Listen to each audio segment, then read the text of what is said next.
എവിടെ നോക്കിയാലും എമ്പുരാൻ. എന്തിനാണ് എമ്പുരാൻ ഇത്രത്തോളം ഹൈപ്പ് കൊടുക്കുന്നത്?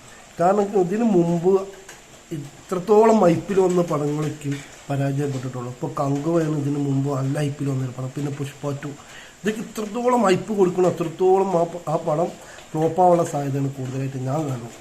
എമ്പുരാൻ ഇത്രത്തോളം ഹൈപ്പ് കൊടുക്കേണ്ട ഒരു ആവശ്യമുണ്ടോ എന്നുള്ളതൊരു സംശയമാണ്. പ്രത്യേകിച്ച് ഈ ഫാൻസിലേക്ക് ഇത്രത്തോളം ഹൈപ്പ് കൊടുക്കേണ്ട ആവശ്യമുണ്ടോ? അതൊരു ചോദ്യമാണ്. ഓക്കെ, പൃഥ്വിരാജ് സുകുമാരനാണ് അതിൻ്റെ നിർമ്മാണം, സംവിധാനമെങ്കിലും ഇത്രത്തോളം ഹൈപ്പ് കൊടുക്കണം. കാരണം ഇതിന് മുമ്പ് വന്ന എല്ലാ പടങ്ങളും, എല്ലാ ഹൈപ്പുള്ള പടങ്ങളും, ഇത് ഹെവി ഹൈപ്പുള്ള പടങ്ങളൊക്കെ ഫ്ലോപ്പായിട്ടുണ്ട്. കാരണം ഇത് ഹൈപ്പ് കൂടുന്നതനുസരിച്ചിട്ട് കാണികൾക്ക്, അതായത് ആരാധകർക്ക് ഒരു പ്രതീക്ഷ കൊടുക്കണം. ആ പ്രതീക്ഷ പഠിപ്പിച്ച് ആരാധകർ കാണുന്ന പ്രതീക്ഷ എങ്ങനെയാണെന്ന് വെച്ച് കഴിഞ്ഞാൽ ഏതെങ്കിലും ഹോളിവുഡ് പടങ്ങൾ, ലോഗ്ലിൻ്റെ പടങ്ങളോ അല്ലെങ്കിൽ വില്യം സ്മിത്തിൻ്റെ പടങ്ങളോ അല്ലെങ്കിൽ മറ്റുള്ള ഏതെങ്കിലും ഹോളിവുഡ് സിനിമയോട് കമ്പയർ ചെയ്തിട്ടും പല ആളുകളും ഈ പടത്തിനെ മീറ്റ് ചെയ്യാൻ നിൽക്കുന്നു. അപ്പോൾ അതിലേക്ക് പറ്റൊരു സാറ്റിസ്ഫൈഡ് ആയിട്ട് വന്നിട്ടില്ല എന്നുണ്ടെങ്കിൽ സ്വാഭാവികമായിട്ട് ഇത് ഫ്ലോപ്പ് ആവും, ഇത് മൗത്ത് പബ്ലിസിറ്റിയിൽ ഡൗൺ ആവും.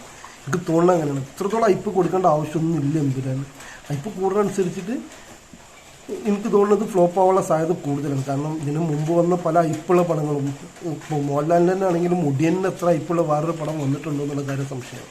അതും എന്തായിട്ടുണ്ട്, ഫ്ലോപ്പായിട്ടുണ്ട്. അപ്പോൾ അതിനനുസരിച്ചുള്ള ഒരു ഇത് വരിക എന്നാണ്. അതായത് പൃഥ്വിരാജ് സുകുമാരൻ്റെ മറ്റൊരു പടം നമുക്ക് കാണാൻ പറ്റാവുന്ന രീതിയിലും ഒരു കാഴ്ചക്ക് അനുഭവം, ഒരു പുത്തൻ അനുഭവമായിരിക്കും മലയാള സിനിമയ്ക്ക് എന്ന് അറിയാം. എങ്കിലും ഹൈപ്പ് ഓവറാണോ എന്നുള്ളൊരു സംശയമുണ്ട്. ഇതിൻ്റെ മാത്രമുള്ള സംശയമാണ്. ശരി.